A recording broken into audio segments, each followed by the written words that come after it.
మీ business ఏదైనా మీ ఊర్లో promotion చేయాలంటే అది సుమన్ టీవీతోనే సాధ్యం. ఇప్పుడే సంప్రదించండి.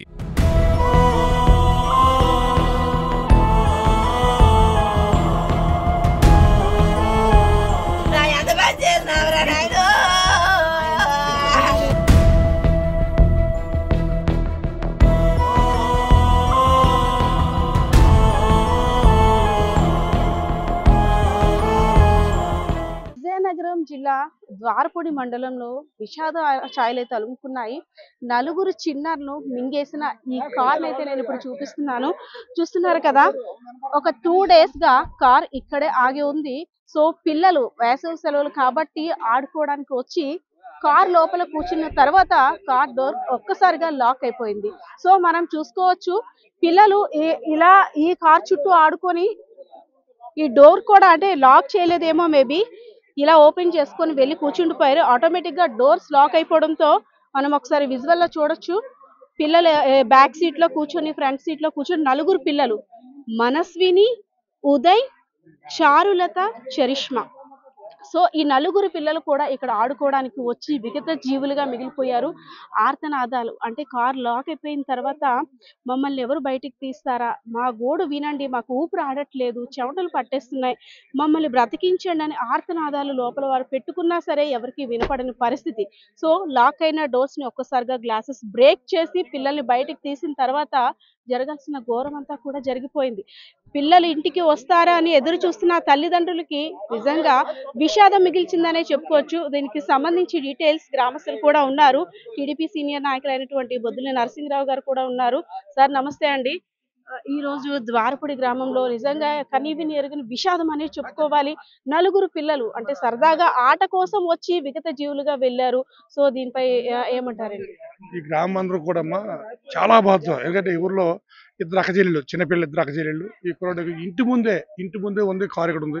అయినప్పుడు కూడా పిల్ల కనబడగానే ఎప్పుడైతే పిల్ల కనపడలేదో వీళ్ళందరికీ ఊరంతా తిరగడం జరిగింది. ఊర్లో అన్ని విధాల ఊర్లో పెళ్లి అవుతుంది, వ్యవహారం ఉంది, మధ్యాహ్నం భోజనం రాలేదని చెప్పి ఊరంతా తిరిగారు తప్ప ఇందులోనే సవాలు ఉన్నారని చెప్పి ఎవరు కనిపెట్టుకోలేకపోయారు. ఎవరు కూడా ఎప్పుడు కూడా ఈ జంక్షన్ లో ఇక్కడ ఆ దిమ్మలో ఉన్న అక్కడ కూర్చుంటారు, ఇక్కడ కూర్చుంటుంటారు జనం అందరూ. ఇవాళ వాళ్ళ దురదృష్టం, వాళ్ళు లోనికి వెళ్ళడం కానీ ఎవరు చూడలేదు, వాళ్ళు అక్కడ ఉండడం ఎవరు చూడలేదు.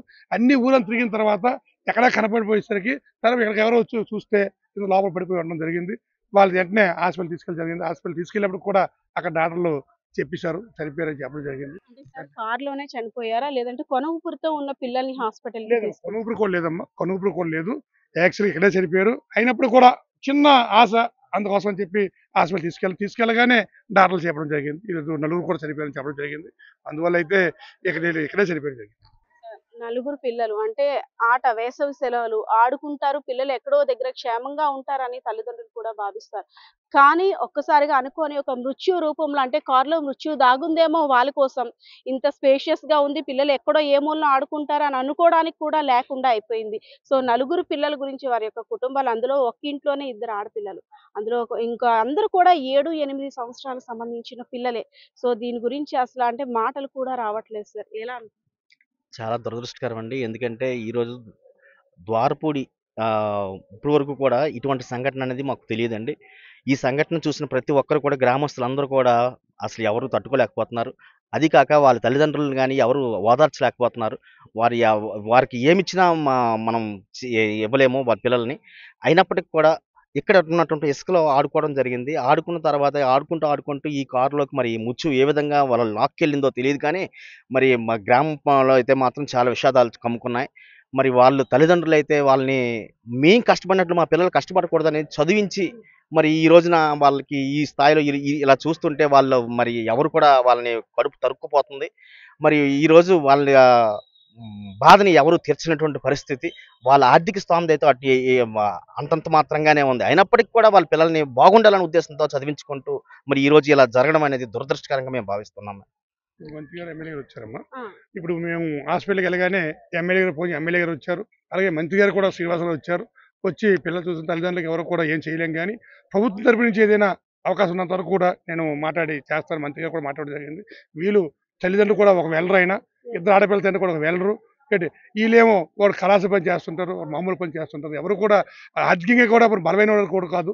పిల్లలు చదివించుకొని ఏదో శుభ్రంగా అలా కాలక్షేపం చేస్తుంది. దాంట్లో పిడులాగా పడిందమ్మ ఈ వ్యవహారం. ఇది గ్రామాలు అందరూ కూడా చాలా విషాదకరమైన ఛాయలు ఏర్పడ్డాయి.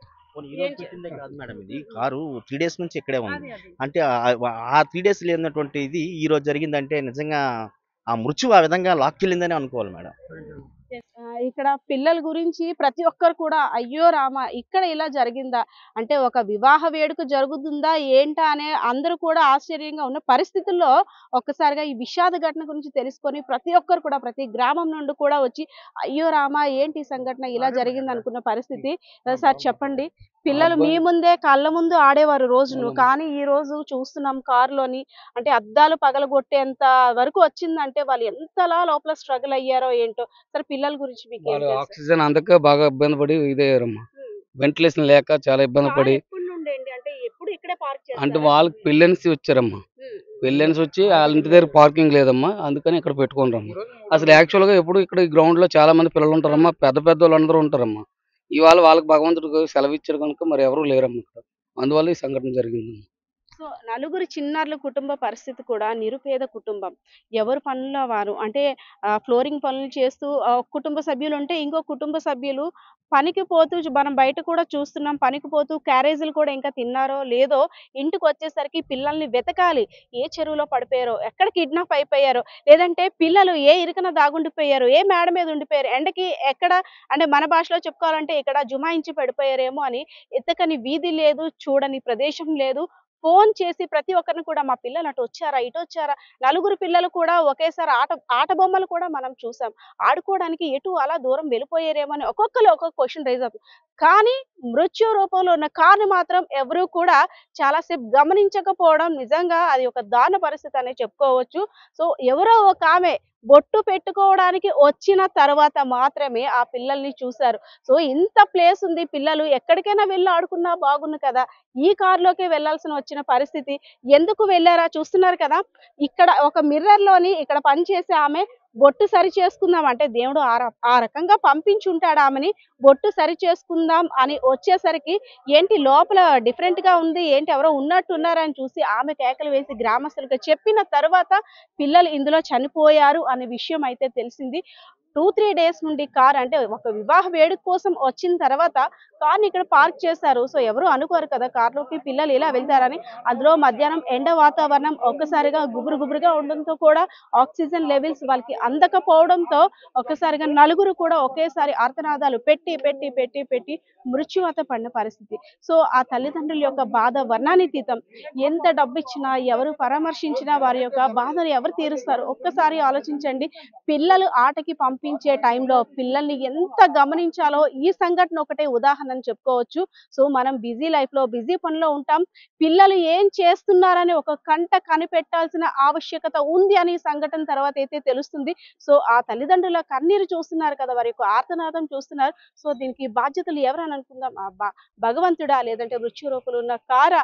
ఇన్ని రోజులు కూడా పిల్లల పక్కన ఉన్న తల్లిదండ్రులు ఒక్కసారిగా అంటే మైమర్చిపోయినట్టు పిల్లలు ఆడుకోవడానికి వెళ్ళిపోయారు అనే ధీమాతో ఉన్న తల్లిదండ్రులు ఎవరిని అడిగితే ఈ పిల్లలకి న్యాయం జరుగుతుంది? వారి యొక్క తల్లిదండ్రులకి బిడ్డల్ని మనం తీసుకురాలేం, కానీ వారి యొక్క గర్భశోకాన్ని ఎవరు తీరుస్తారు? సో ఇక్కడున్న పరిస్థితి ఇది. కెమెరా పర్సన్ బాలకిషోర్తో పద్మ, సుమన్ టీవీ, విజయనగరం.